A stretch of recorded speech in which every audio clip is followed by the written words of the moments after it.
Tai va, kaip ir sakiau anksčiau, šiek noriu, greitai filmuosiu, reikia čia viską dokumentuoti. Yra golfuko variklis. Tuoj bus Santolioto variklis. Yra golfuko variklis. Mums prireiks va kirvio, sekatoriaus, pjūklo ir stoto. Išsiardysim šitą motoriuką su šitom repliam ir visais šitais įrankiais. Pažersim, užsikursim, jeigu veikia, dėsim į golfuką ir varysim žolės pjauti.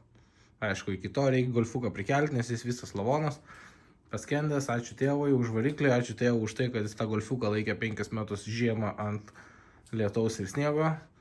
Žiauriai faina žoliapė, bet, teks keisti motorą. Šitas motoras yra, ką jis ten rašė, Briggs Station. Briggs Staton. Briggs and Staton. Jau čia toks. Push to prime. Net neįsivaizduoju, ką tai reiškia. O, turi lipduką. Applies to engine only. Nors applies to fuel tank only. Žodžiu, yra varikliukas. Nieko aš apie jį nesuprantu. Gadinsim, ardysim. Turi kažkokį glušą. Kažkoks karbas ten. Šiukšlynas už variklio.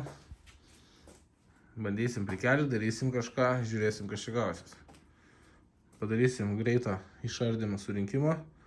Jeigu užsikurs, bus super. Jeigu neužsikurs, ieškosim naujo motoro. Tai va, tokia žinia.